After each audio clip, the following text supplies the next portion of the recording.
Hello दोस्तों, सिव education channel पर आपका स्वागत है। हमने कल भाववाचक तत्पर्य पढ़ा था और उसके आगे आज एक क्लास और भाववाचक तत्पर्य की है। आज हमारा भाववाचक कंप्लीट हो जाएगा और कल विशेषणवाचक तत्पर्य आएगा। उसके बाद हमारा कर्त और तद्धित दोनों हो गए और प्रत्यय का टॉपिक भी हमारा कंप्लीट हो जाएगा। और आप क्लासों को अधिक से अधिक शेयर जरूर कीजिएगा, क्योंकि जिनको जरूरत हो उन तक क्लास पहुंच सके। इसलिए टाइम बिना वेस्ट किए चलिए हम स्टार्ट करते हैं। आज का हमारा टॉपिक भाववाचक तत्पर्य। भाववाचक तत्पर्य में हमने कल भी आपको पढ़ाया था कि जो जिन क्रियापदों से हमें भाव का बोध होता है उससे भाववाचक तत्पर्य का निर्माण किया जाता है।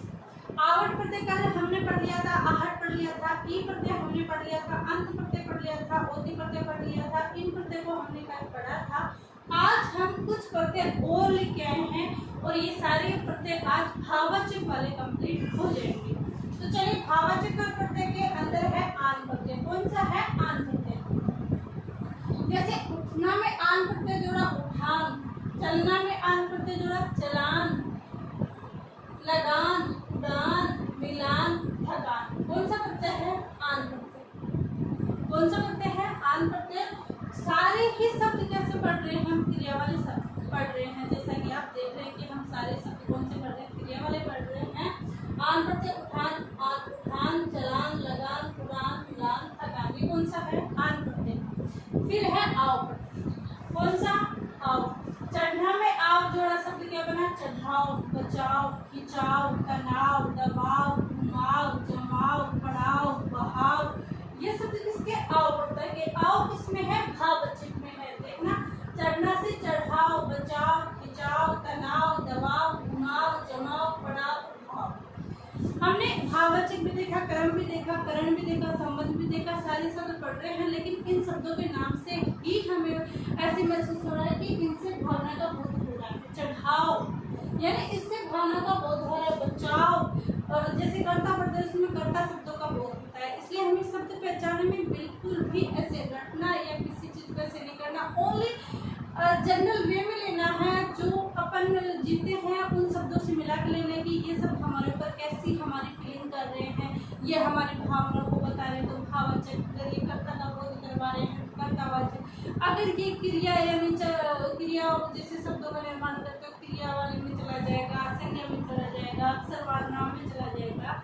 इन शब्दों को रटने की बजाय हम अपनी भावनाओं को, अपनी चीजों को, आसपास की चीजों को देखकर, बोलकर अपने ऊपर लेकर देखते हैं, तो ये चीजें बिल्कुल भी डिफिकल्ट नहीं है। और अगर हम इन्हें किताबों की तरह ही रटते हैं, पढ़ते हैं और बार बार इनको बोलते हैं कि ये ऐसी होगा, ये वहाँ होगा, ये वहाँ होगा, तो ये वाली शब्दें हमारे ज़्यादा दिन तक याद नहीं रहती और शब्दों को भी समझने में दिक्कत होती है। क्योंकि शब्द बहुत सारे, हम कितने शब्द रट सकते हैं, हम रट नहीं सकते हम, बल्कि इनको समझने से हमारी चीज़ें अच्छे से क्लियर हो पाएगी। इसलिए समझने पर ज़्यादा फोकस करें बजाय रटने के। आओ में देखिए, चढ़ाओ, बचाओ, खिंचाओ, तनाव, दबाव, घुमाओ, जमाओ, पड़ाओ, बहाओ। फिर है आवा प्रत्यय। कौन सा प्रत्यय है? आवा। बुलाना में आवा प्रत्यय जोड़ेंगे। बुलावा, पछतावा, छलावा, बुलावा, पहनावा और चढ़ावा। यहाँ चढ़ाव लिखा था क्योंकि आव प्रत्यय, आव जोड़ा था, यहाँ आवा जोड़ रहे हैं तो चढ़ावा। ध्यान रखना, आव और आव। कल भी हमने देखा आहट और आवट प्रत्यय के अंदर, तो इन चीजों में डिफरेंट करोगे आप, इन चीजों को देखिए।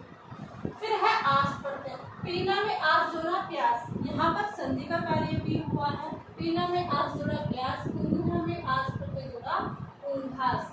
फिर है ती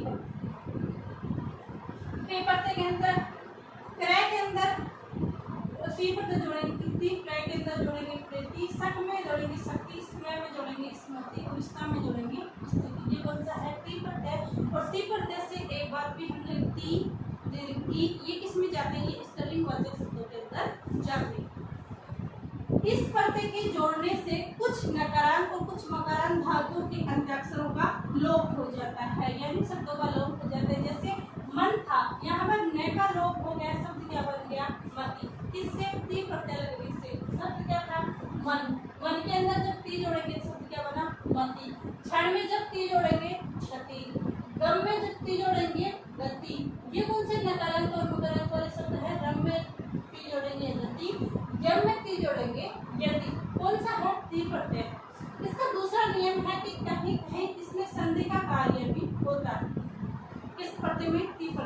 हमने पढ़ा था कि प्रत्यय के अंदर संधि का कार्य नहीं होता, लेकिन हमने ये पढ़ा था कि नहीं होता, हमने सामान्यतः नहीं होता।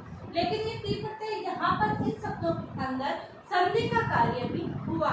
जैसे युज में ती जोड़ेंगे, युक्ति, सर्ज में सृष्टि, दृश्य में दृष्टि, भज में भक्ति। ये क्यों जोड़ा देता है बीच में, ताकि आपको ऐसा रहे कि आपने संधि पढ़ ली, आपको आती है या नहीं, ये चीजें ध्यान रखने के लिए व्याकरणवेताओं ने शायद इनके बीच बीच में ये कार्य डाल दिया होगा। ये सब वैसे ही है, वैसे कोई इनका नियम नहीं है। तो संधि युज में, युक्ति, सर्ज में, सृष्टि, दृश्य में दृष्टि और भज में। अब है होती प्रत्यय। कौन सा होती? ताड़ना में होती, कटौती, चुनौती, फिरौती। कौन सा प्रत्यय है? होती प्रत्यय। कौन सा प्रत्यय है? होती। होती किसमें है? भाववाचक कर्म प्रत्यय के अंदर है। यहाँ भाववाचक तद्धित प्रत्यय नहीं पढ़ रहे हैं, भाववाचक कर्म प्रत्यय के अंदर जाएगी। फिर है ती, बढ़ती, बढ़ती, चढ़ती, भरती, पीठ, पावती, बहुत सारे शब्द हैं जिससे ती प्रत्यय जाएगा। फिर है अर्थ प्रत्यय। हमने कल अंत पढ़ा था, अंत नहीं, अंत कल अंत था, आज अर्थ प्रत्यय है। वचना में अर्थ जोड़ा, बचत, खपत, पढ़त, रंगत। ये कौन सा अर्थ? पढ़ना, खपना, इसमें अंत पढ़त, अंत प्रत्यय जुड़ा है। अंत नहीं, अंत। अंत हमने कल जोड़ा था, आज हम अर्थ प्रत्यय जोड़ रहे हैं। बचत, खपत, इसमें बचना, खपत, खपना में अर्थ प्रत्यय जोड़ेंगे, बचत। यहाँ अंत नहीं, अर्थ प्रत्यय। आज वाले कौन से हैं? भाववाचक अर्थ प्रत्यय है।